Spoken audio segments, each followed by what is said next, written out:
정신과 의사 정혜심입니다. 말끼리 살아야 세상이 건강해지는 거 여러분들 다 아시죠? 말끼리 트이는 세상. 여러분도 조합원으로 함께 만들 수 있습니다. 대한민국 언론의 구원투수 국민TV. 포털사이트에서 미디어 협동조합 국민TV를 검색하세요.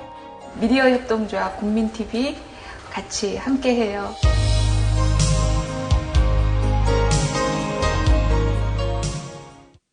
네, 조간 브리핑 시간입니다. 이 시간은 김영민 PD와 함께입니다. 자, 김 PD. 예, 안녕하십니까. 첫 기사는 교과서 얘기군요. 예. 어제 조선일보가 왜 그랬나 했습니다. 어제 무슨 일이 있었죠? 어제 제가 이 시간을 통해서 전해드렸는데 지난해 검정을 통과해서 올해 중학교 1학년부터 교육 현장에서 사용되고 있는 역사 교과서에서 여전히 좌편향 문제가 있다. 그랬죠. 민중사관에 기초한 좌편향 역사 교과서 안 된다. 이런 내용이었습니다. 그런데 오늘 경향에서는 뉴라이트가 만든 역사 교과서 검정 통과. 이런 기사가 실렸군요. 다 이게 조선일보가 괜히 하는 얘기가 없습니다. 예. 자, 이 뉴라이트 인사들이 이끄는 한국현대사학회가 집필한 고등학교 한국사 교과서가 검정심의 본심사를 통과했습니다. 뉴라이트 저자들은 2008년에 한국 근현대사라는 대안교과서를 내놓은 바 있었는데요. 이들이 쓴 교과서가 일선 학교에서 사용하는 검정 과정에 합격한 것은 이번이 처음입니다. 자, 이 현대사학회는 말이죠. 이 2009 역사교육 과정 개정 논의가 막바지에 이르던 2011년에 민주주의를 자유민주주의로 바꾸자고 건의했던 뉴라이트 계열 단체입니다. 예. 당시 국사편찬위원회와 이주호 교육과학기술부 장관이 이를 공개 논의 없이 그대로 받아들여서 논란이 커졌었죠. 예. 자, 이 현대사학회의 교과서위원장인 이명희 공주대 교수는 당시 교육과학기술부에 강제 병합 후 일제에 의한 근대 제도의 이식과 우리 민족의 수용을 역사 교육 과정에 명시할 것을 요구하는 제안서를 냈습니다. 쉽게 얘기해서 일제가 이 한국을 강점했지요. 강점하면서 뭐 다 나쁜 일만 있었던 게 아니라 일제가 이렇게 근대 제도를 도입했고 이를 우리가 수용했다. 이런 식으로 이제 교과서 내용을 바꾸라고 요구했던 겁니다. 일제가 한국 근대화에 끼친 긍정적인 역할도 인정하자는 어처구니 없는 주장입니다. 이른바 식민지 근대화론이라는 거죠. 예, 그렇습니다. 그들 표현이라면은 일제가 흔히 말해서 예. 우리 땅에 철도로 온 것이 조선 사람들 철도 타고 여행 다니고 예. 잘 살라고 놔준 것처럼 오도하고 있는 것이죠. 부산에서 서울, 의주까지 왜 철도를 놨겠습니까? 왜 놨습니까? 당연히 그 중국을 비롯한 대륙 침략을 위한 그런 용도로 이 철도를 깐 거 아닙니까? 기본적으로는 중국으로 가는 자기들의 길을 침략로를 마련한 것이고 두 번째는 조선 땅에 있던 물자 네. 또는 인력, 심지어 인력까지도 수탈하고 동원하기 위한 수단으로 활용한 것이죠. 예. 곰곰이 생각해 보십시오. 일제가 조선 사람들에게 네. 기차 타고 다니면서 놀고 조선 사람들이 뭐 기차 타고 다니면서 물건 실어달라 장사 잘하라고 깔아줬다고 생각하십니까? 쉬운 예를 제가 들었습니다. 그 얼마나 허구인 것인데요. 이것을 가지고 마치 옳은 것이냐 주장하는 저들의 생각은 과연 무엇일까요? 예. 친일의 역사를 정당화하자 이런 얘기하기는 좀 면구스러웠던지 어제 조선일보는 중학교 교과서들이 친일, 반일, 민주, 파쇼 이렇게 대립을 강조하고 보편적, 헌법적인 가치 대신에 이분법적 사관으로 기술하고 있다 이렇게 비판을 했는데 친일, 반일 가르지 말자. 이런 보수의 속내 분명히 우리는 왜 안 가릅니까? 갈라야죠. 예. 그러면 국립묘지에 친일파 독립운동가 막 뒤섞어서 묻을래요? 네. 그 국립묘지 그럼 왜 만듭니까? 온갖 잡놈 다 갖다 끌어묻죠 그러면은 예. 우리가 그런 우리 국가의 정체성, 우리 국가의 헌정 질서를 지키기 위해서 뭔가 마음을 바쳐온 애국자들을 모시기 위해서 마련된 곳이 국립묘지고 예. 국립묘지는 우리 민족의 성지입니다. 네. 그러려면 친일파 가려야 되겠죠? 예. 당연히 친일파와 항일투쟁가를 가리는 것이 맞는데 왜 그걸 구분하지 말자고 하는 것입니까? 예. 조선일보는 자기들 선대 사주가 친일파여서 그러는 것입니까? 그러겠죠. 여러분 그렇지 않습니까? 이 같은 주장을 편 조선일보에 보도된 그 같은 주장을 편 바로 현대 사학회라는 것은 놀랍게도 이 회원들 중에는 역사학자가 별로 없습니다. 역사학자가 별로 없습니까? 아주 특이하죠. 바로 이게 일본의 새역모라고 새로운 역사 교과서를 뭐 쓰는 모임인가 하는 그 약칭 새역모하고 똑같습니다. 네. 바로 이 새역모의 주체 세력들도 역사학자가 한둘밖에 없습니다. 정말 한일 양국의 극우 집단들은 쌍둥이처럼 닮아 있다는 것이죠. 그들이 식민지 근대화론을 펴는 것은 일본에서 발생한 것을 다시 한국의 그런 식민주의 사관을 가진 학자들이 수용해가지고 이 땅에 다시 전파하고 있는 것입니다. 네. 이건 일종의 범죄 행위입니다. 그렇습니다. 어떻게 학설이 아닙니다. 일본 사람들이 그러는 거는 역사 왜곡하는 거는 뭐 이해는 못합니다. 뭐 외놈들이 못하고. 그럴 수 있다고 치죠. 예. 심하게 표현하면은. 예. 근데 어떻게 우리 조선 사람들이 그런 얘기를 할 수 있습니까? 조선 사람들이 외놈을 두둔하는 격이 돼버렸습니다. 참 이건 이거 아침부터 이거 제가 열이 안 날 수가 없네요. 예, 그렇습니다. 조선일보의 친일 역사 이건 뭐 지울래야 지울 수가 없는 일들입니다.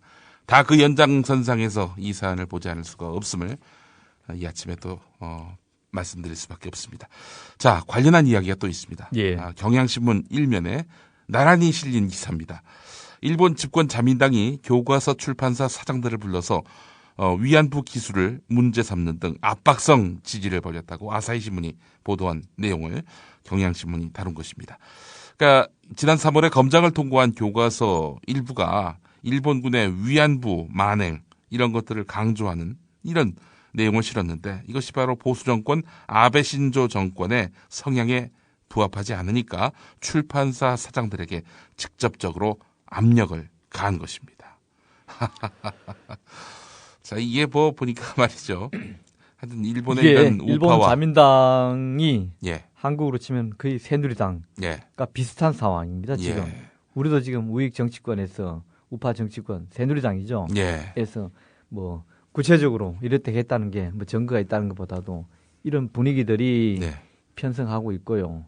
예를 들어서 우리나라에라 뉴라이트 같은 경우는 지난 이명박 정권은 뉴라이트를 기반해서 정권을 창출했다는 그런 평가가 있지 않습니까? 예.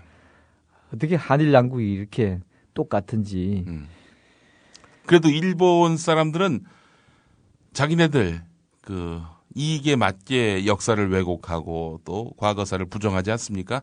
근데 어떻게 이 한국의 이른바 우익이라고 하는 사람들도 일본의 이익에 부합하게 행동하는지 저는 도대체 이해를 할 수가 예, 없습니다. 그거는 한일과의 우파 간의 차이이긴 하지만은 예, 일본 우익들의 이런 역사 왜곡 교과서를 만들고 예. 그 2세들에게 가르치는 것이 일본 민족에게도 장기적으로는 결코 이롭지 그럼요, 않습니다. 당연합니다. 예, 일본은 똑같은 그런 역사의 누를 음.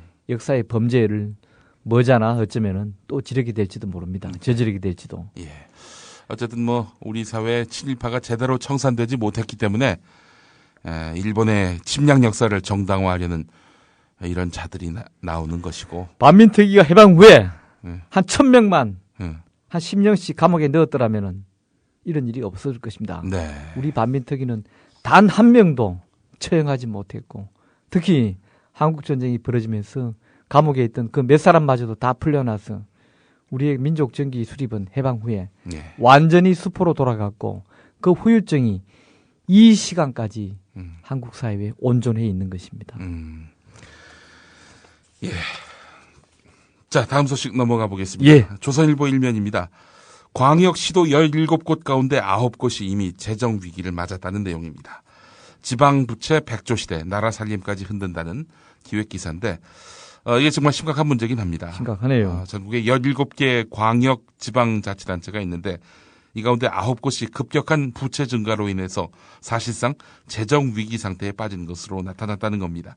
이 지방정부의 빚이 이런 추세로 계속 이어질 경우, 늘어날 경우 지방재정 파탄에 이어서 국가재정 부실 사태로 이어질 수 있다는 점입니다. 예. 자, 부채 비율 40% 이상으로 재정 위기 경고등이 켜진 9개 광역자치단체별로 보게 되면 부채 비율이 그 많은 순입니다. 높은 순입니다.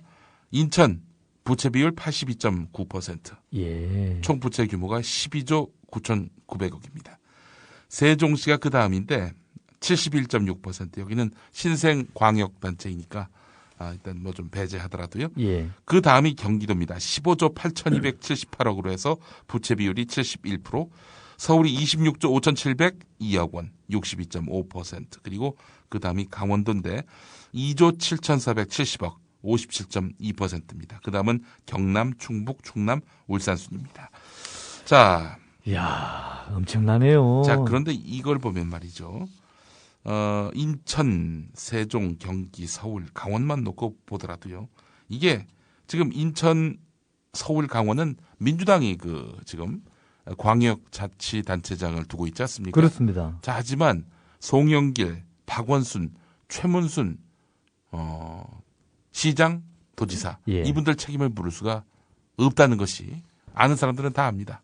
전임 시장, 도지사의 이런 어마어마한 재정 낭비 여기서부터 촉발됐다는데 뭐 이견을 달 사람이 과연 있을까 싶습니다. 없죠. 특히 강원도. 예. 예. 알펜시아 문제도 있고요. 알펜시아. 서울시 같은 경우 디자인 서울 한다면서 예. 오세훈 시장이 펑펑 쓴 돈. 이거 생각해보면 참 시민들 열받지 않을 수가 없고요. 인천시. 결국 그것이 이제 시민들의 부담으로 돌아올 것입니다. 그렇습니다. 우리가 시도지사를 뽑아야 할 때 잘 예. 뽑아야 하는 것은 이 때문입니다. 예. 정확하게 얘기해서 어느 당을 뽑느냐는 것은 사실 두 번째, 세 번째 문제입니다. 우리가 잘못 뽑은 그 시장, 도지사의 재정 낭비는 결국 시민들의 우리 도민들의 고스란히 돌아오는데 자, 그런데 정말 우리 정신 차려야 됩니다. 그런데 이 보면 말이죠. 조선일보 기사에서는 물론 부채 비율 또 총부채 규모 이런 거 밝히는 거 너무나 중요합니다. 당연하고요. 하지만 이게 누구로부터 비롯된 사태인지 그런 이거에 거에 대한 대한 분석이 것들은 상세히 분명. 분석이 없어요. 이렇게 보면은 예, 결과적으로 보면은 이렇게 보면 저 내년도에 이 부채 비율 높은 광역 단체장 바꿔야 되겠네. 예. 이런 인식을 심어줄 가능성이 있다는 거죠. 그러니까 이게 정직한 기사는 아니죠. 그렇습니다. 정직한 기사라면 왜 이런 현상이 나타났는지에 대한 분석을 예, 먼저 해주고 그다음 현상을 보여주고 네, 타겟 책임 무엇인가 이런 것들에 대해서 또 제시해 주는 것이 그게 바로 품격 있는 신문이죠. 예, 그냥 현상만 보고 그러면 진짜 방금 김 PD 얘기처럼 뭐 이거 박원순이가 서울시 이렇게 뭐 절단됐군. 예, 뭐 송영길이가 인천 아주 다 말아먹었군. 예. 과연 이게 정직한 보도인가요? 그건 아니죠. 물론 이제 이분들이 당선되고 나서 좀 더 나아지게 하지 못했다라는 뭐 비판 이건 가능하겠지만 송영길 인천시장만 보더라도 인천시를 인수하는 순간부터 말문이 탁 막히더랍니다. 이 어마어마한 10조가 되는 이런 네. 빚을 과연 인천시 힘으로 어떻게 이걸 해결할 것인가. 그래서 국가에서 도와주지 않는다면은 인천 아시아 경기대회 못 연다. 이렇게 선언하기까지 했었고요. 이런 저간의 맥락 같은 것들을 상세히 밝혀주는 게 정말 정운현 이사 말씀대로 품격 있는 신문인데 조선일보는 그 일은 안 하고 있습니다. 뭐 하여튼 뭐 시리즈가 시작됐다 하니 2편, 3편도 좀 한번 봐야 보죠. 되겠습니다만은 예. 그런 내용이 없다면은 이 조선일보의 의도를 우리는 다시 수상하게 여길 수밖에 없다는 점입니다. 자, 다음 기사 진주 어려운 기사군요. 경상남도로 가보겠습니다. 한겨레 일면톱이죠? 예. 93살 환자에게 안 나가면 손해배상 소송을 내겠다. 그러니까 이제 93살 환자가 지금 진주 의료원에 머물고 있습니다. 이 의료원에 지금 환자 3분이 지금 아직 있죠. 이 정모 할머니이신데 예. 뇌경색으로 치매와 당뇨, 고혈압을 알아서 2011년 9월 8일부터 이제 입원을 했습니다. 자, 그런데 나가라는 겁니다. 남은 할머니- 환자는 계속 진료하겠다고 당초 약속했잖아요. 그런데 그렇습니다. 이 할머니 가족은 진주 의료원에서 쫓겨나듯 나가진 않겠다라면서 경상남도에 항의했는데 남아있는 세 분에게 하루 52만 원씩 드는데 왜 남아있느냐? 당장 퇴원하라 이렇게 나오고 있습니다. 참 이런 거 보면은 정말 이 새누리당 인사들의 이 멘탈은 정말 참 가공할 만합니다. 어제 이 시간에 이슈 인터뷰 때 제가 그 보건 오레노죠 울산 경남 본부장님하고 전화 통화할 때 제가 물었었죠만은 진주 어려움에 있다가 자의반 타의반 예, 강제 반강제로 쫓겨난 그 환자들 중에 20여 명이 사망했는데요. 예. 이건 전부 다 이제 병을 옮긴 이유 때문에 사망한 것은 다는 아닙니다만은 그분들 중에는 갑자기 병원을 옮기면서 사망한 분들이 몇 분 계십니다. 그 유족들이 어려운 상태로 소송을 준비 중이어서 또 다른 갈등이 생겨날 전망입니다. 예. 자, 국민일보 6면 기사를 보겠습니다. 박스 기사인데, 이 홍준표 때문에 새누리당은 불똥이 튈까봐 전전긍긍하고 있다. 뭐 이런 내용입니다. 뭐 민주당에서는 홍준표 지사는 잔인한 사람이다. 양심이 없는 사람이다. 정치를 할 자격이 없는 사람이다. 이렇게 독한 짓을 해도 되는가? 이런 격앙된 목소리가 나오고 있는데 예. 당연하죠. 이게 바로 민심을 반영한 겁니다. 자, 새누리당 같은 경우 불똥이 튈까봐 전전긍긍하는 모습이라고 하는데 최경환 원내대표가 어제 국회에서 보건의료노조 관계자를 만나서 심려가 크실 것이다. 6월 임시국회에서 국회 차원의 공공의료 문제 개선책을 마련하겠다는 원칙론적인 얘기만 했습니다. 하지만 국정조사에 대해서는 부정적인 입장을 밝혀가지고 좀 뭐 앞뒤가 다른 거 아니냐 이런 비판도 나오고 있는데 국민일보 보도에 따르면 여당 지도부가 그동안 홍준표 지사의 폐업 결정에 대해서 당과 상의 없는 단독 플레이라면서 불만을 나타내왔고요. 특히 그 최경환 원내대표가 홍준표 지사와 직접 접촉하면서 폐쇄 결정을 만료했다는 그런 후문인데 자기 마음대로 지금 뭐 밀고 나가고 있다는 것이 이제 새누리당의 입장인 것 같습니다. 요새 페북에서 새누리당의 3대 악재가 유행입니다. 예, 첫째, 밀양 송전탑, 예, 진주 의료원, 네. 어제부터 고리 원자력.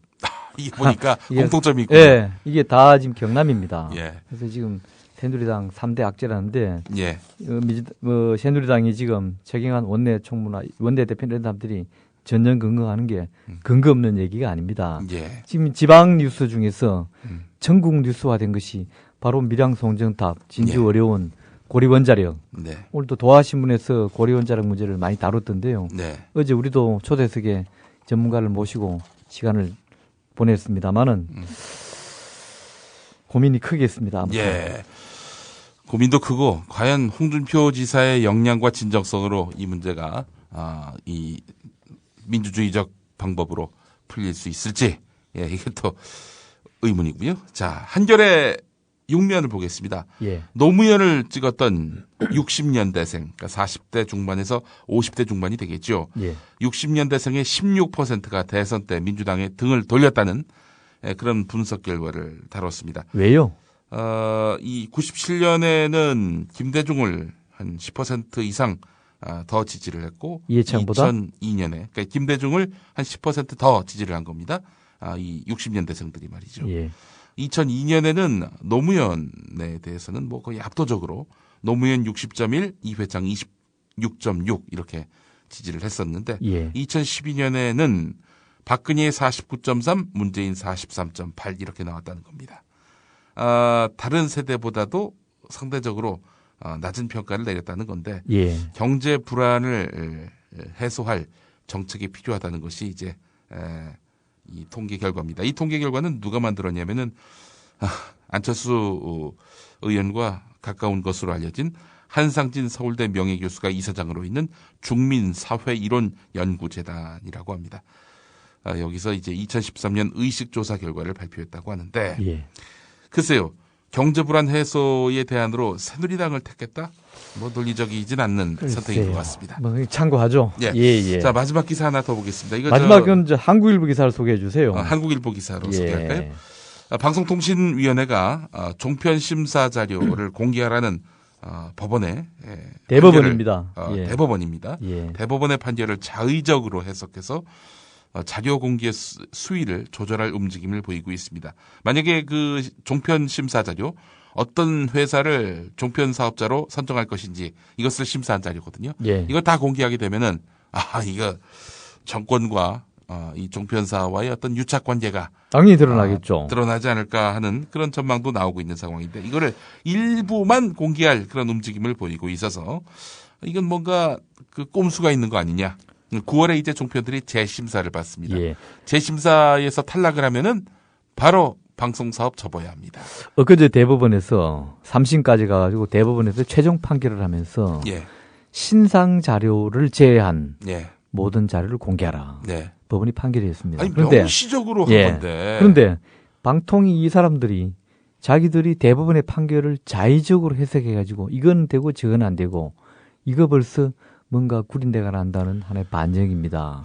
이거 정말 참, 이 사람들 정말, 이들이 바로 방통위가 바로 종편을 심사한 주체들입니다. 네. 그렇지 않고서야 이들이 이렇게 대법원 판결을 자의적으로 해석하면서 권한 남용을 하겠습니까? 이거 우리가 지켜보고요. 네. 감시하고 비판해야 됩니다. 언론의 몫입니다. 네. 오늘 예. 조간 브리핑 여기까지 하겠습니다. 예, 자, 김 PD 수고했습니다. 예.